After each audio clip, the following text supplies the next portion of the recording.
Sí. Muy bien, pues buenas tardes a todas y a todos. Es un placer y un honor para mí volver a participar en un evento de Cáritas, aunque en este caso sea en formato online, impuesto por las actuales circunstancias, que nos quita un poquito de calor humano, ¿verdad?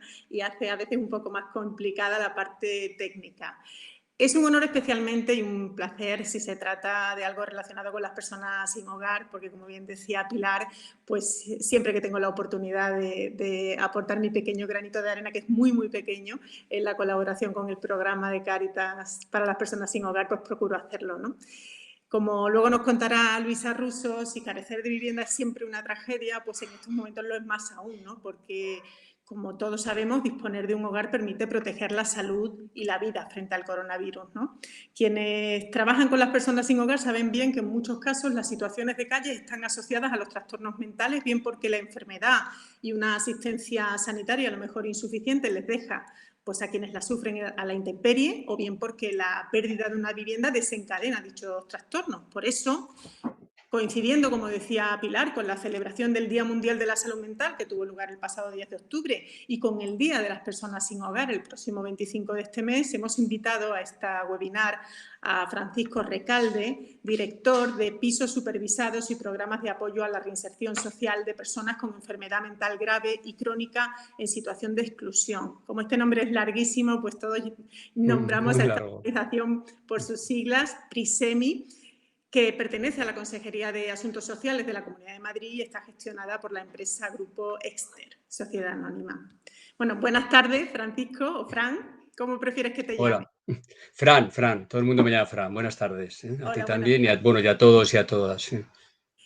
Seguramente, Fran, en esta breve presentación que he hecho, haya cometido un montón de fallos a la hora de nombrar la realidad de la que queremos hablar Mm, hoy y a la que tú dedicas mm, tus esfuerzos desde Prisemi, porque yo no sé qué es mm, lo más correcto, si hablar de enfermedad, de enfermedades mm, mentales, de trastorno mental, de problemas mm, psiquiátricos y de qué estamos mm, hablando exactamente cuando usamos estos mm. términos. Ya. Bueno, pues esto, bueno, buenas tardes a todos y a todas, como he dicho antes, y agradezco mucho que me habéis invitado a charlar para un poco recordar pues, que es el Día de las Personas con Trastornos Mentales y el Día de las Personas sin Hogar, un poco, y el PRISEMI, el servicio que coordino yo, pues atiende justamente a esos dos perfiles de personas, ¿no? Con personas con trastorno mental y personas sin hogar. Pues la pregunta que me has hecho es muy complicada y no tiene ninguna respuesta. Además, es muy polémica, porque tradicionalmente siempre se ha hablado del enfermo mental. El enfermo mental, el loco, el enfermo mental que, puesto que se habla de la palabra enfermedad, la enfermedad supone, a igual que las enfermedades físicas, supone un problema biológico, un trastorno biológico en algún sitio, en el cerebro principalmente, porque son personas en principio con enfermedad mental, según esta definición, con lo cual en su cerebro tienen algo. Pues hay muchísimas hipótesis y estudios que si hay el lóbulo temporal, la hipófisis, una parte del cerebro, el sistema nervioso, los neurolépticos, problema genético, algún problema, pero eso significaría es considerar a esta persona que tiene esas dificultades como un enfermo cuya causa es un problema en el cerebro. Entonces, hace mucho tiempo ya que esta forma de entender a las personas con trastornos mentales está criticándose, ya desde la antipsiquiatría, ya hace muchos años, pero últimamente está con mucha más potencia la idea de que no está demostrado de manera concluyente que haya ningún problema orgánico y biológico en estas personas, sino que las hipótesis van más dirigidas a situaciones de su vida diaria, situaciones de su biografía, situaciones traumáticas que han podido pasar a lo largo de su vida, situaciones difíciles, condiciones sociales, condiciones económicas, laborales, es decir, todo y la dificultad de enfrentamiento de estas personas hacia las dificultades hace que generen una serie de dificultades y de trastornos que pueden ser muy incapacitantes, pero que no tendrían de alguna manera la perspectiva de enfermedad, sino que sería un problema, un trastorno que hay que trabajar. No desde la visión sanitaria exclusivamente, es decir, medicación, sino desde una visión mucho más psicosocial de apoyo, ayuda, entrenamiento, formación, etcétera, etcétera, etcétera, ¿no? Pero, insisto, esto es un tema que, bueno, hemos empezado muy duro porque es un tema ahora mismo muy polémico en el Complicado, ¿no? mundo, ¿no? Muy ¿Y complicado, sí. cuál sería el perfil de la persona con trastorno mental que os encontráis vosotros en Prisemi? ¿Hablamos de un solo perfil? ¿Hablamos de varios? ¿Se puede llegar a definir esos perfiles? Pues también es difícil porque los perfiles van cambiando con las circunstancias. Hace unos años, pues había, por ejemplo, muchas más personas más mayores, igual en torno a 45 o 50 años, personas que estaban en la calle. Ahora mismo esas personas, por ejemplo, el perfil de personas que hay en la calle se ha rejuvenecido un poco, hay gente más joven. Antes no había ningún inmigrante en la calle.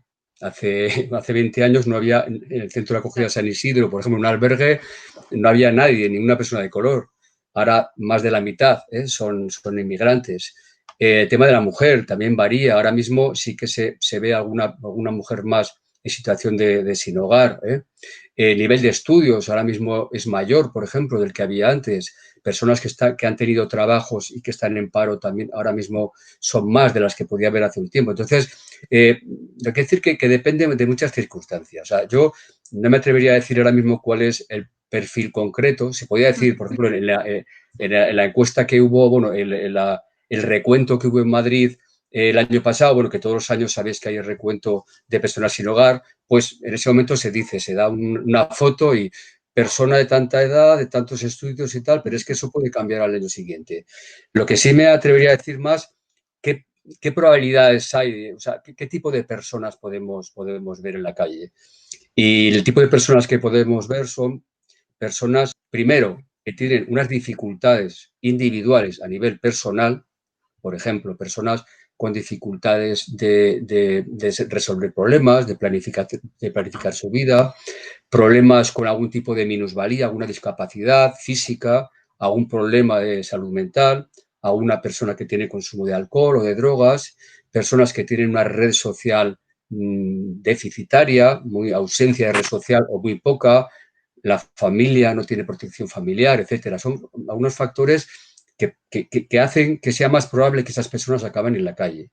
Pero luego hay otros factores que no dependen de la persona, que no dependen de la sociedad y de la estructura política y organizativa en este momento de España, ¿no?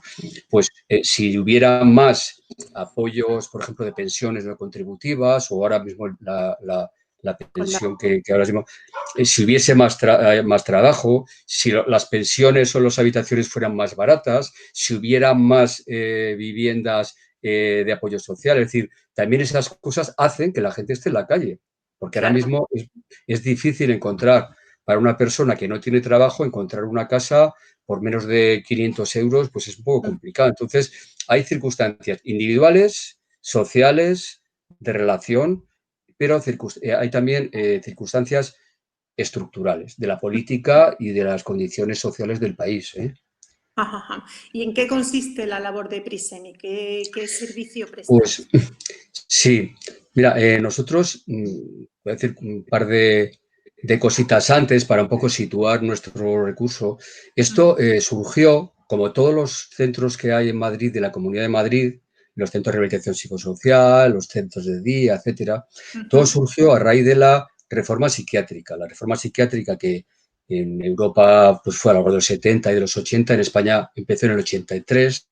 La reforma psiquiátrica se conoce habitualmente porque cerraron los psiquiátricos, ¿no? Es como un momento que se cerraron los manicomios y se trató de que la gente, las personas con trastornos mentales, se incorporaran a vivir en sus casas y en su entorno social, que fueran al médico, pero el del barrio, no al hospital psiquiátrico que estaba normalmente a las afueras, que fueran a una biblioteca en su barrio, que trataran de ir a clases en su barrio.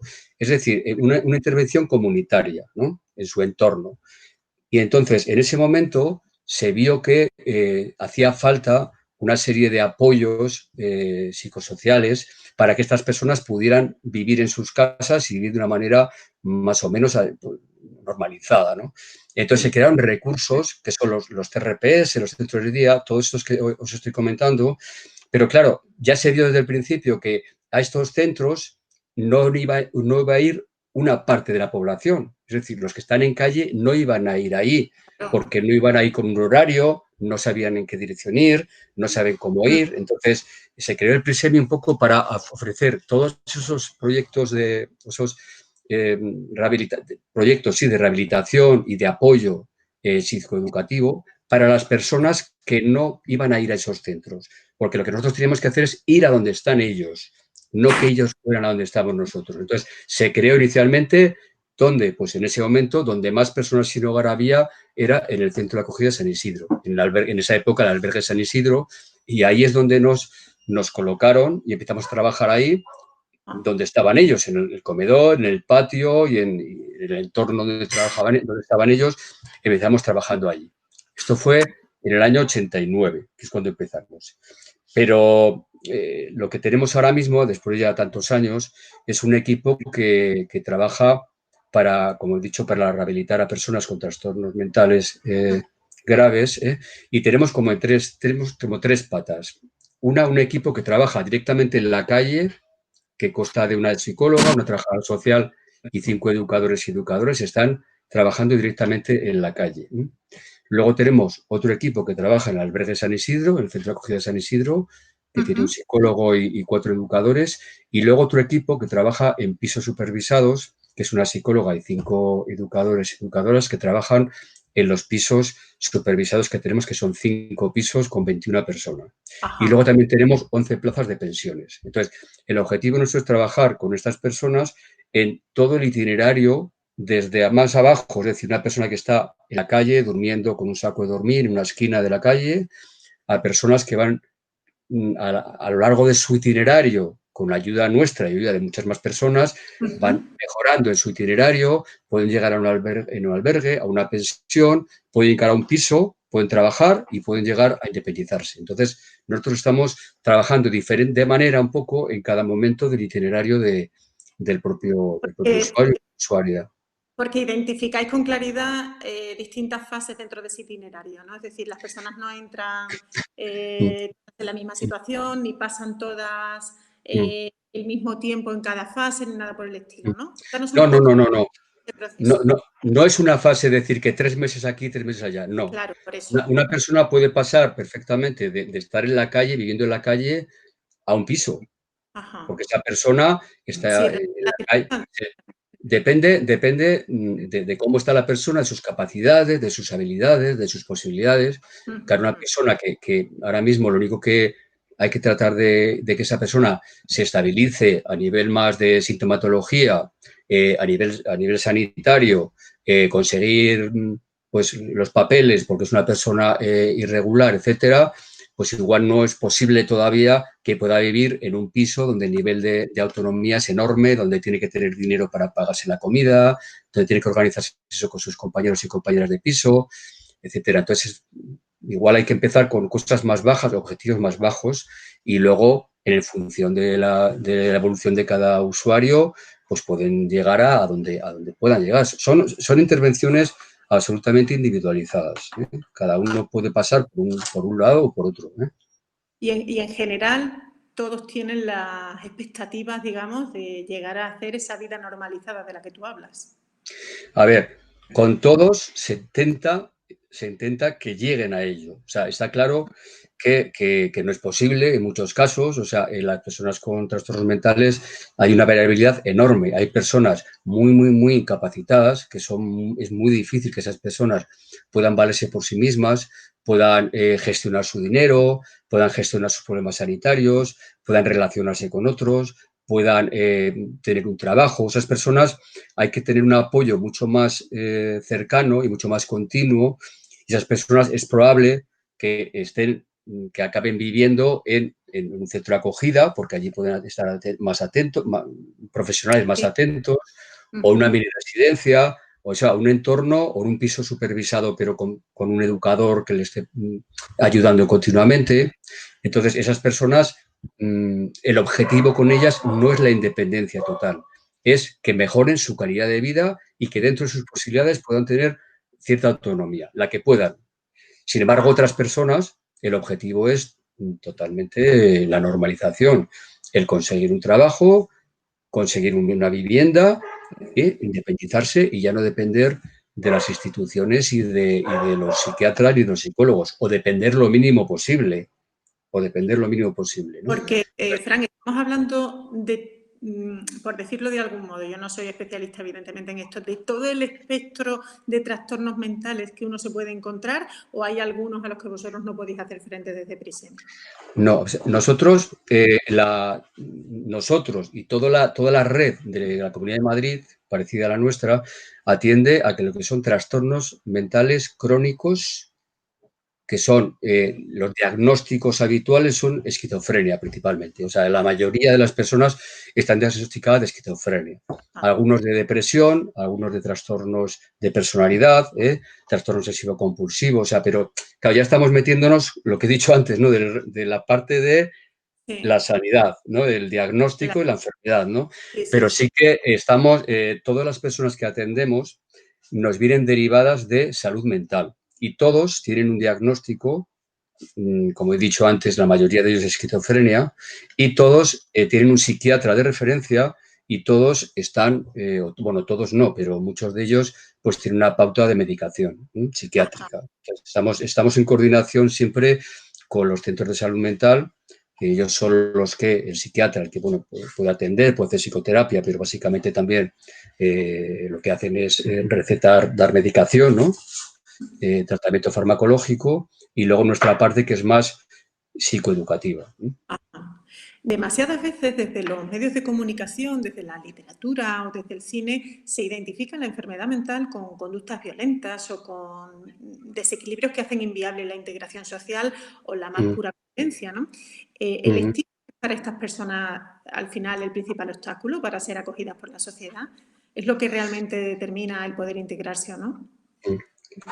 El estigma es fundamental. El estigma, como sabéis, pues simplemente es una marca, un sello que te ponen y que te identifica con algo, con algún tipo de características, ¿no? Pues si yo voy por la calle y veo una farola que pone una señal de alta tensión, pues ya sé que eso significa pues que si me acerco me va a dar un calambrazo y me voy a electrocutar y voy a morir, con lo cual no me acerco y me voy. Entonces, un poco parecido a eso puede ser el estigma que pueden tener otras personas, pues un toxicómano, un homosexual en otros casos también, un inmigrante, una persona con trastorno mental o enfermo mental, una persona sin hogar. O sea, todas este tipo de colectivos, de alguna manera, pues se le pone un estigma, se le pone un sello en la frente. Entonces ya cuando los ves, cuando los reconoces, cuando están a tu lado, pues ya lo asocias a todo lo que has oído de ellos. Cuando es una persona con trastorno mental, que es lo que estamos hablando, lo asocias a peligro, desconfía de él, imprevisible, incapaz. Entonces, todo eso que crees que es esa persona, hace que actúes hacia ella. Bueno, lo primero que haces es evitarla. Claro. Y luego, si está a tu lado, pues tener miedo o rechazarla o, bueno, no fomentar la comunicación y la integración. Entonces, obviamente, el estigma es uno de los puntos más difíciles de trabajar porque, además, está muy arraigado como estereotipos en la sociedad. Lo ves en la tele, como tú has dicho, en el periódico, todo el mundo habla el loco, o sea, las películas del psicópata, psicosis, todas estas cosas nos hacen tener mucho miedo. Entonces, es muy importante que tratemos de vencer ese estigma, porque además no es solo el peligro del rechazo que tenemos nosotros hacia las personas estigmatizadas, sino que las propias personas estigmatizadas pues se produce en ellos lo que llamamos el autoestigma, es decir, se creen estas propias, esos propios comportamientos que la gente dice que tiene. Entonces, cuando una persona con trastorno mental interioriza que es un inútil, que es peligroso, que es violento, que es imprevisible, que no va a conseguir nunca nada, pues comprenderéis que es muy difícil que esa persona pueda salir de esa situación, pueda luchar por el cambiar.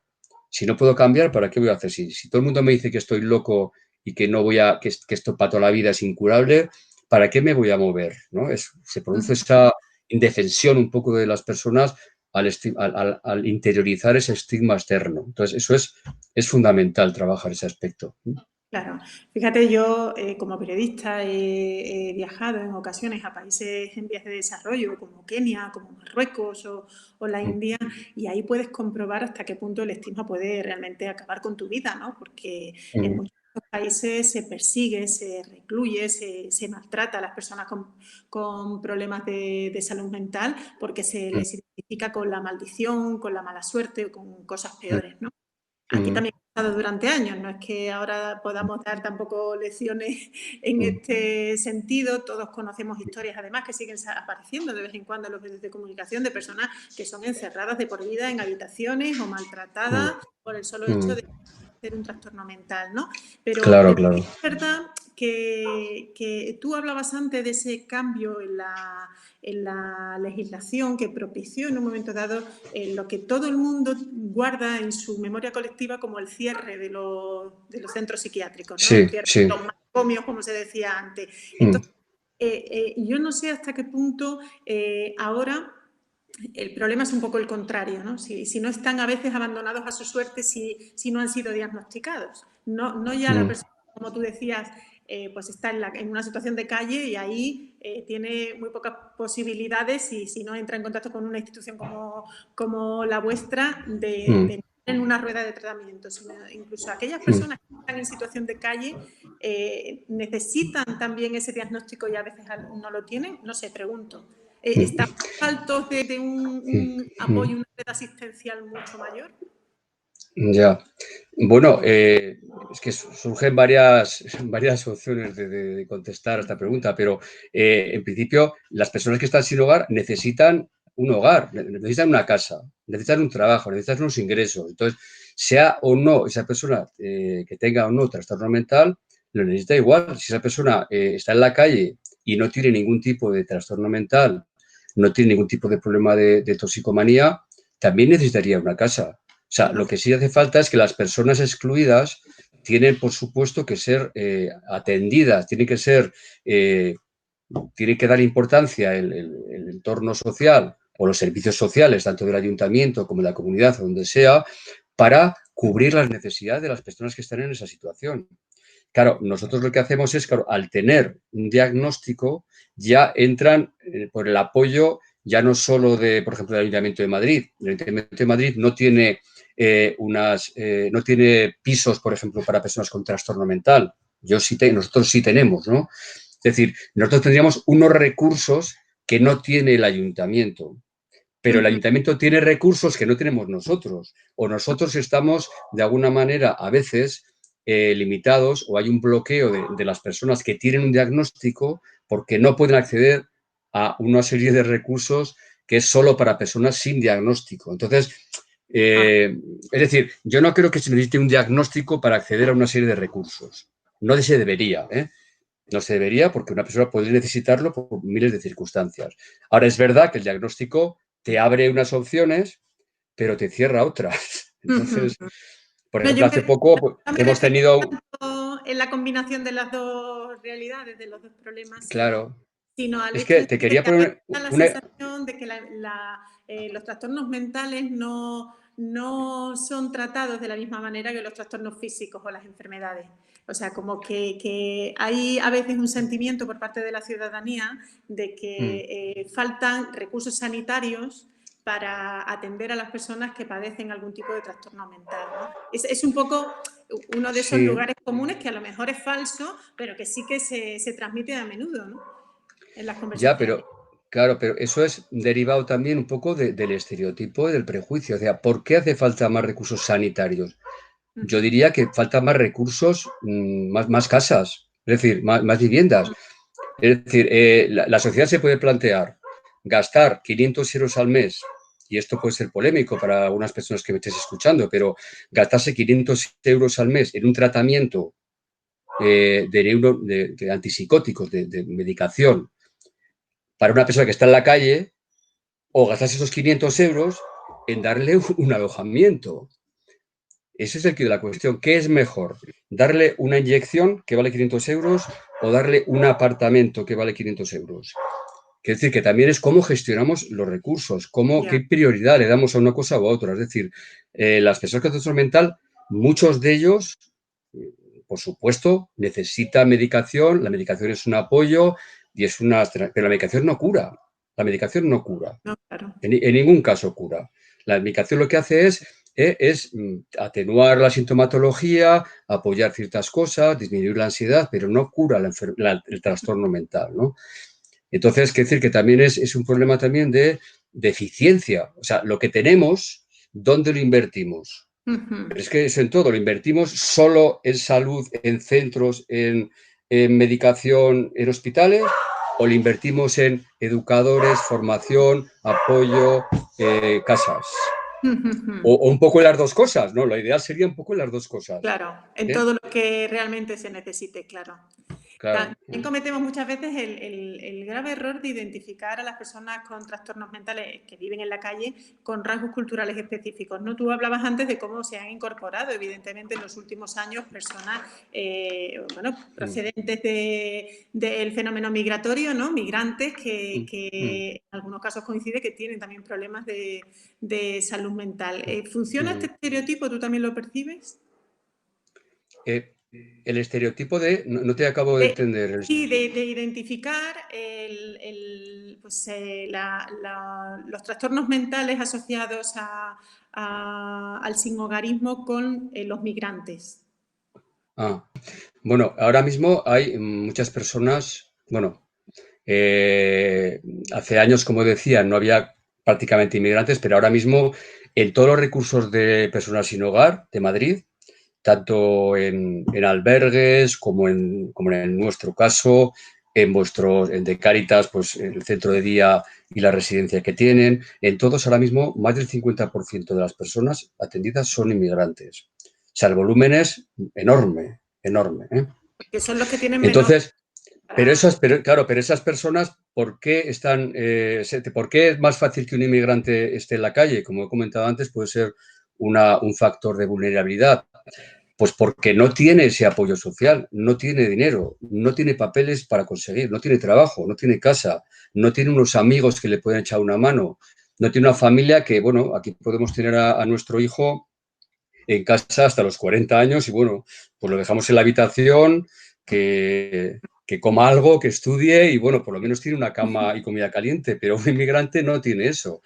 Entonces, los factores aquí claramente que influyen en acabar en la calle son estructurales, porque si una persona, imagínate una persona de Senegal o de Nigeria, que hace un año estaba en Nigeria trabajando y que resulta que esa persona ha venido, y en Nigeria tenía su trabajo, el tipo de trabajo de economía sumergida, como economía tradicional o como fuera, su familia, etcétera, llega aquí, después de atravesar igual todo el desierto, llega en patera, llega a España y acaba en la calle. Esa persona, ¿por qué está en la calle? ¿Porque no tiene recursos? ¿Porque no tiene conocimientos? ¿Porque no tiene capacidades? No, porque es que ¿dónde va a estar? ¿Dónde va a estar si no tiene otro sitio donde estar? Entonces, y además es muy evidente, por ejemplo, también qué tipo de nacionalidad está en la calle. Están las personas subsaharianas, con mucha más frecuencia que, por ejemplo, las personas con mucha más cantidad, volumen, que personas sudamericanas. ¿Por qué? Porque la persona sudamericana viene a España con cierto apoyo familiar y social. Tienen un entorno, una red que le puede recoger en su casa durante un tiempo para que la persona pueda encontrar trabajo. Es más fácil encontrar trabajo porque hablan el castellano, porque es más fácil regularizar a una persona de Perú que de Guinea Ecuatorial. Por mucha serie de factores, al final acaban en la calle los que menos red, menos apoyo y menos posibilidades tienen. Y en este caso, la cantidad de personas subsaharianas que hay en la calle es enorme. Subsaharianas, bueno, también o magrebís también, vamos, pero africanas. Vamos, Sí. Antes decías tú también que las mujeres se han incorporado a ese retrato, ¿no?, que hacemos de las personas sin hogar, se han incorporado con fuerza, aunque sigan siendo necesarias, ¿no? En este caso, ¿cuáles son las causas en torno a su presencia? Bueno, la mujer es que hasta hace pocos años no se la veía una mujer inmigrante en situación de calle porque la inmigración femenina solía ir asociada a la inmigración de masculinas. Venían con su marido, con su padre, es decir, que ya venían con una familia, con lo cual esta mujer pues normalmente pues, podía acogerse en el entorno familiar. Pero hace unos años ya la mujer ha empezado a emigrar sola. Es decir, ya hay unos procesos de migración, la mujer, por una serie de circunstancias, pues quiere salir de sus países también, no solo para huir de situaciones de injusticia, de género o de maltrato que podría haber, o de matrimonios forzados, o la... No, no se me sale la palabra ahora de cortar el clítoris, ¿no? Estas prácticas, la ablación femenina, ¿no?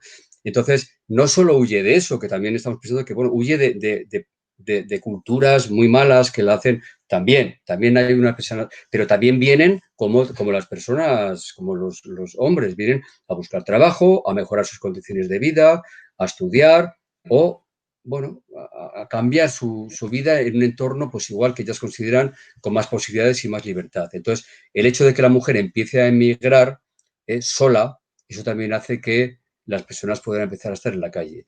Y sí que quería decir que ya que la inmigración femenina, pues sí que puede ser una más dura porque tiene muchas más dificultades que las personas, que las masculinas. La mujer inmigrante tiene posiblemente adquiere trabajos peores pagados, al final el servicio doméstico, puede ser víctima de trata de mujeres, puede ser víctima de abusos y de violencia, pero por otro lado también, claro, la mujer, si se trabaja con ella, si se le apoya, si tiene recursos, tanto profesionales como materiales, para poder atender a sus necesidades, puede ser un factor también de empoderamiento. Una mujer que puede, en una sociedad más permisiva o más abierta, pues puede generar también una vida mucho más autónoma, mucho más empoderada y mucho mejor para ella, pero hace falta mucha ayuda y mucha comprensión y también entender esa cultura, ¿no? Que muchas veces la desconocemos, ¿no? Precisamente te iba a preguntar qué recomendarías tú a nuestros trabajadores y a nuestros voluntarios de Cáritas a la hora de tratar a las personas que padecen trastornos mentales. ¿Cómo debe ser la respuesta que debemos dar a sus necesidades? Bueno, pues desde mi perspectiva, yo creo que las personas con trastornos mentales primero, son personas. Son personas como tú, como yo, como cualquiera de los que están escuchando aquí, escuchando esta charla. Y dentro de sus miles de cosas que saben hacer, cosas positivas, cosas negativas, dentro de eso tienen una dificultad que es el trastorno mental. Esa dificultad, que no es un todo o nada, es decir, no es una persona que es trastorno mental o normal, no, hay un ingrediente enorme desde la teórica normalidad absoluta hasta el teórico descontrol más absoluto. Entonces, hay una serie de grados, entonces, porque eso es un continuo.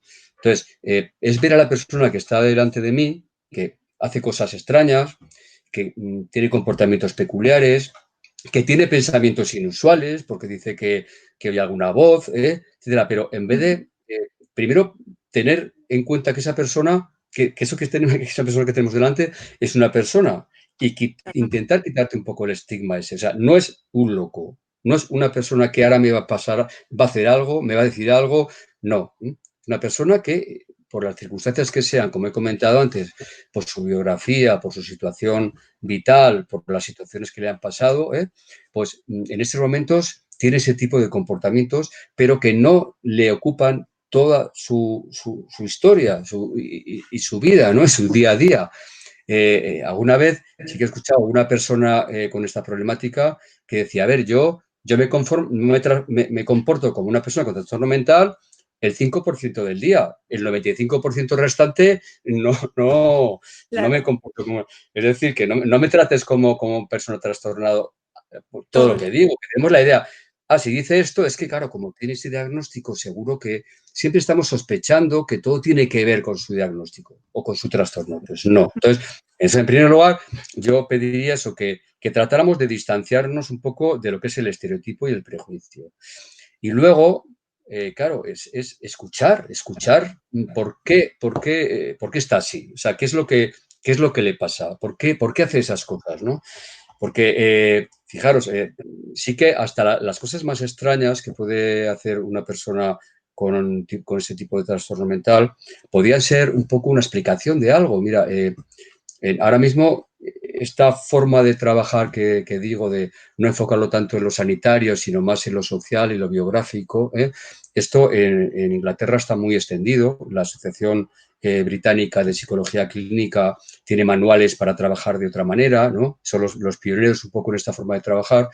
Decía un ejemplo que era que estaban unos peces en el río y de repente veían a lo lejos un compañero suyo, otro pez, que estaba brincando, dando vueltas, moviéndose, o sea, haciendo cosas, unos movimientos muy, muy, muy, muy raros y nadie sabía, pero ¿por qué está haciendo eso? ¿No? Entonces se acercaron y se dieron cuenta de que es que el pez había mordido el anzuelo y los movimientos y los comportamientos tan raros para los peces eran intentos de quitarse el sedal. Quería librarse del sedal, del pescador. ¿eh?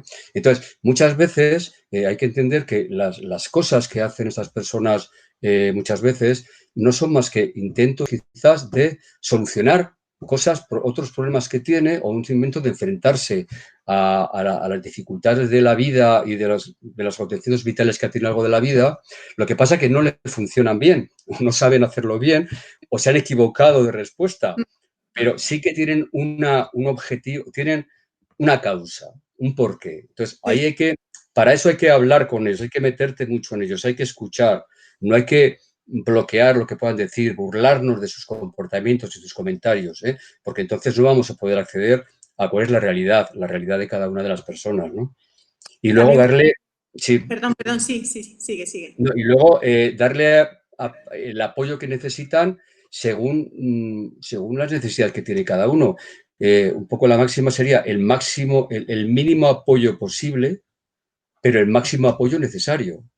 Es decir, que no le falte nada que necesite, pero no darle nada, así a grosso modo explico, que pueda hacer él, para que tampoco lo transformemos en una persona asistencialista que le demos de comer, le arropemos y le cuidemos y le digamos lo que tiene que hacer. No, hay que potenciar la autonomía, las decisiones de cada uno y nunca tratar de no tomar decisiones que le afecten a él sin contar con él.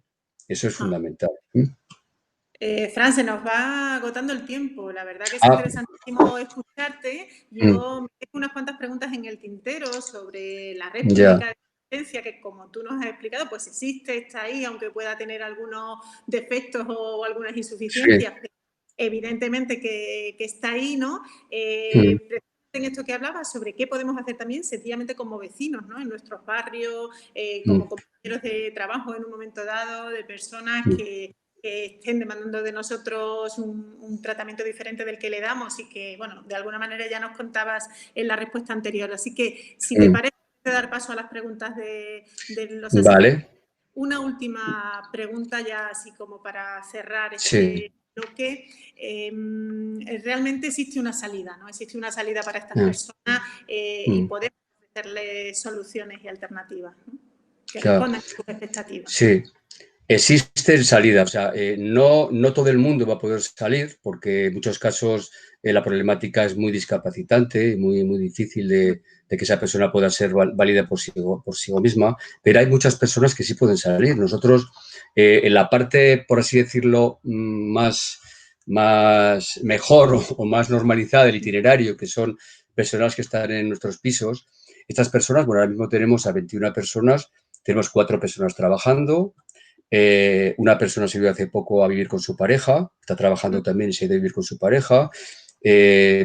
Otra persona pues va a ver a sus inmigrantes que van a ver pues una vez al año, van a ver a sus familias, pues a sus países de origen, a Marruecos o a Senegal, etcétera, ¿no?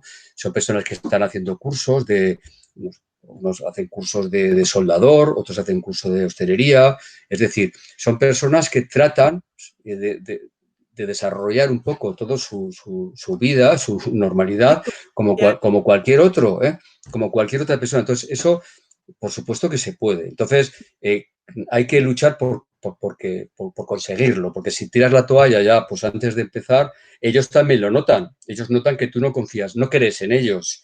Y si no crees en ellos, pues ellos tampoco, a veces igual puede producir el autoestigma de que ellos tampoco creen en sí mismos. Entonces, yo animo a los voluntarios, a toda la gente que trabaje con esta población, que sean optimistas y que insistan y que crean que sí, que es posible. Pues con eso nos quedamos, Fran, de momento. Ha sido la verdad que un placer escucharte y, bueno, y constatar de alguna manera cómo esta realidad es tremendamente compleja y demasiadas veces la saldamos de forma simple y al final injusta, ¿no?